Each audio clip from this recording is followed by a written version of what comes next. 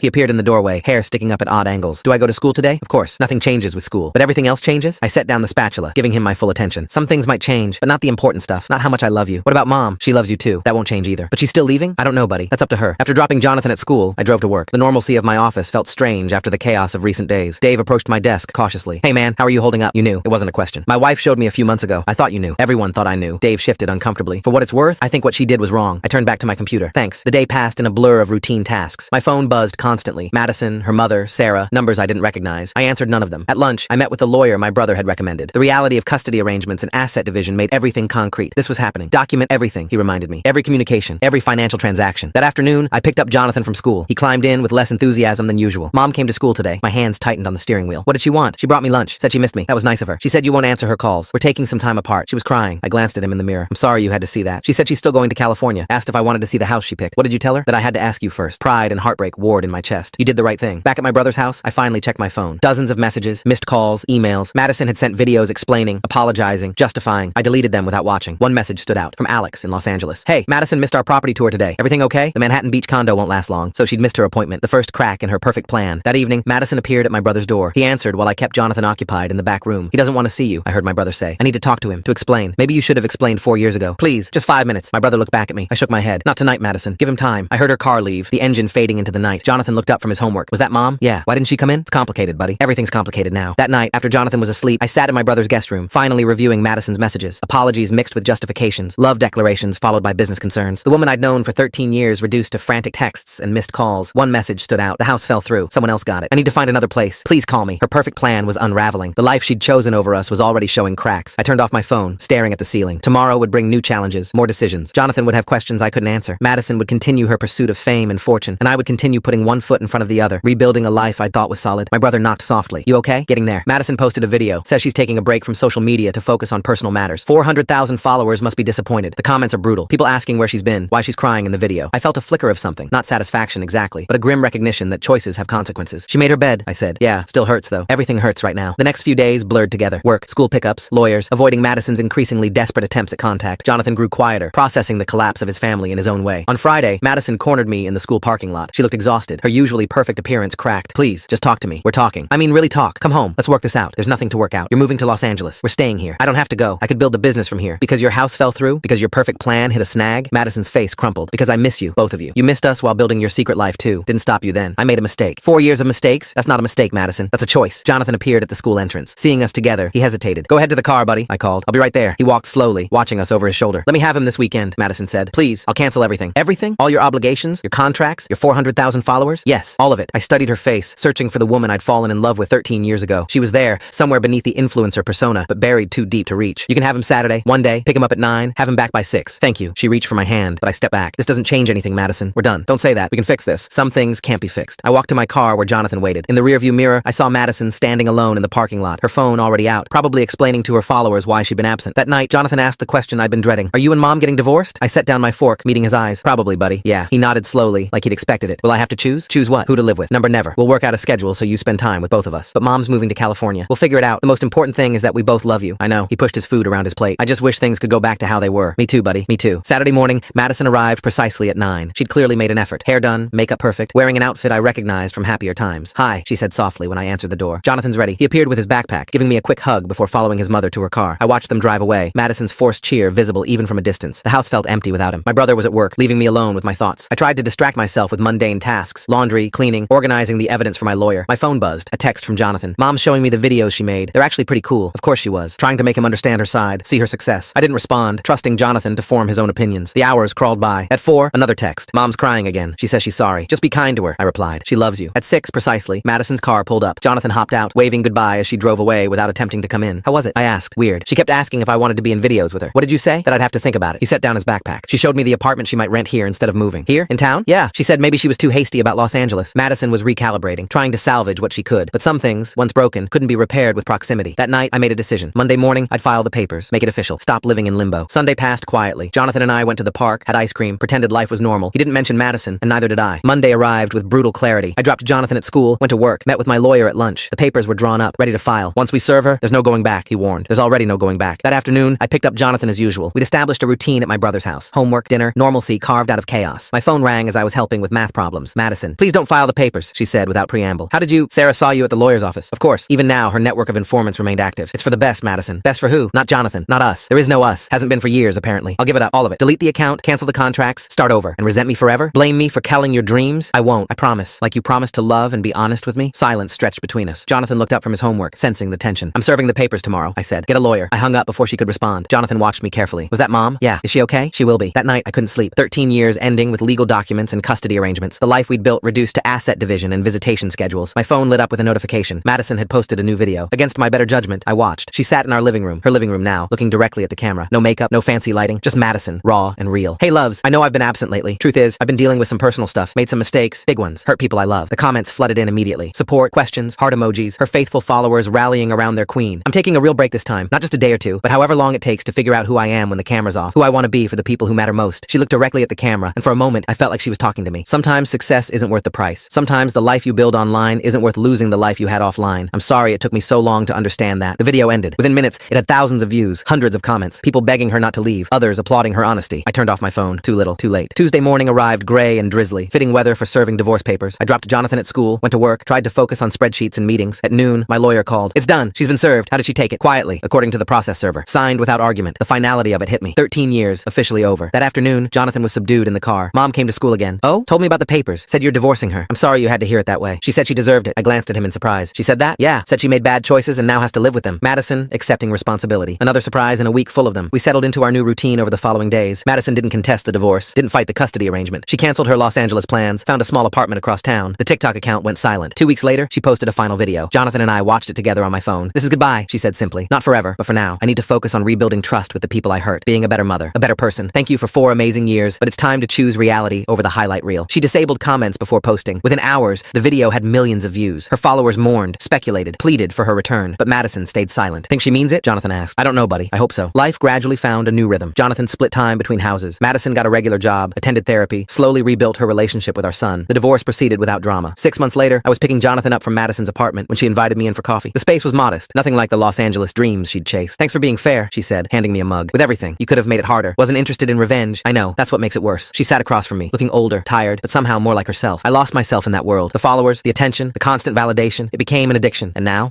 I'm in recovery, one day at a time. We drank coffee in comfortable silence. The Madison I'd fallen in love with was still there, scarred, but surviving. I'm sorry, she said quietly, for all of it. I know. Do you think we could ever... Number. The word came gently, but firmly. Some things can't be undone. She nodded, accepting. Will you ever trust anyone again? Maybe, someday, when I'm ready. Jonathan appeared in the doorway. Ready to go, Dad? Yeah, buddy. As we left, Madison stood in her doorway, watching. No phone in hand, no camera recording. Just a woman learning to live without an audience. In the car, Jonathan asked, do you think Mom's happier now? I considered the question. I think she's learning who she really is. That's a start. What about you? Are you happier? I'm getting there. And I was. Slowly, carefully, one honest day at a time.